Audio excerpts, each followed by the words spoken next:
Kamala Harris used a Saturday night address in South Carolina to mount a forceful defense of her record as a prosecutor, which has been under scrutiny since she entered the race for president. The California Democrat, speaking at an event organized by the National Association for the Advancement of Colored People in Colombia, SC, pitched her law enforcement career as her greatest strength in a contest against President Donald Trump, focusing on the victims of crime she says she's stood up for, including parents of murdered children, the perpetrators and powerful interests she worked to hold accountable, and how she spent years trying to make the system fairer. Harris has faced constant questions about her record as a line prosecutor, her time as district attorney of San Francisco, and her 6 years as Attorney General of California, amid the Black Lives Matter era and with a Democratic electorate that has moved left on criminal justice reform. She has shown sensitivity to how her record is playing, backpedaling by degrees on whether she favors outside investigations over officer-involved shootings and on a school truancy fight.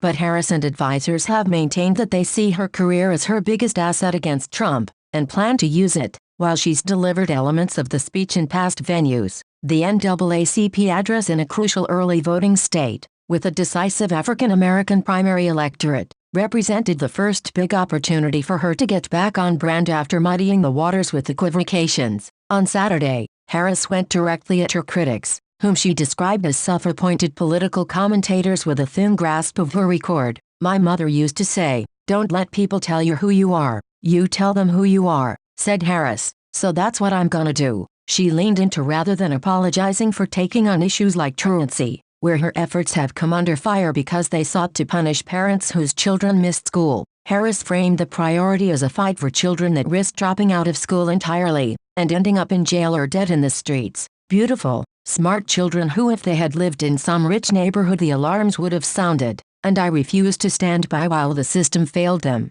Harris said. "I held the system accountable to get those kids back in school, not by sending people to jail, but by getting families the resources they needed. Those children deserved justice." But the crux of her address tackled what Harris describes as a central myth in the debate over law enforcement's power and tactics. That, as she put it, Black people don't want public safety. Everyone wants the police to respond when their home gets burglarized. Everyone wants accountability when a woman is raped, when a child is molested, and when one human being kills another. "We all want to be safe," she said. "What we don't want is excessive force, or for being Black to be considered probable cause. What we don't want is any more cases like Walter Scott," she added, of the Black man shot during a daytime traffic stop for a broken brake light. "No, we don't." The speech was also a chance for her to talk about her background on her own terms, as her supporters have been urging. The daughter of academics who were active in the civil rights movement as graduate students at UC Berkeley, Harris recalled how when she told family and friends she was going to be a prosecutor, she had to defend her decision like one would a thesis,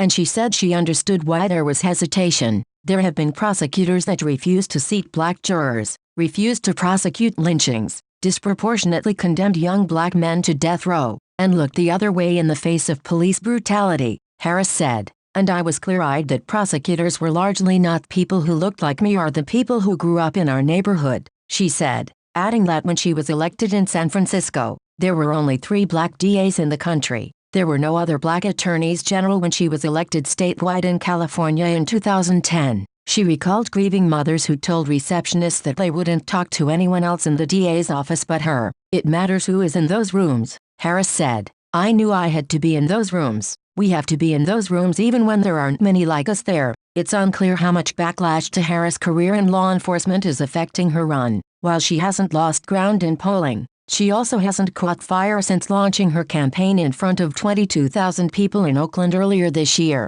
The Real Clear Politics average of national Democratic primary polls puts her in 4th place at 7.8%, behind Joe Biden, Bernie Sanders, and Elizabeth Warren. Harris used the NAACP speech to frame her career in terms palatable to Democratic Party stalwarts, pointing to cases where she prosecuted rapists, murderers, and child molesters, but also banks that defrauded homeowners, oil companies that polluted, and pharmaceutical companies. Turning to Trump, Harris said it's clear, listing the GOP tax cuts that benefit the wealthy, the various trade wars, family separations at the border, equating neo-Nazis with civil rights marchers, and the 10 counts of obstruction of justice outlined by Special Prosecutor Robert Mueller, that Democrats have a winning case against him. and she said she would help hold him accountable by prosecuting the case in front of the American people against 4 more years of him. "I've prosecuted a lot of cases," Harris quipped, "but rarely one with this much evidence."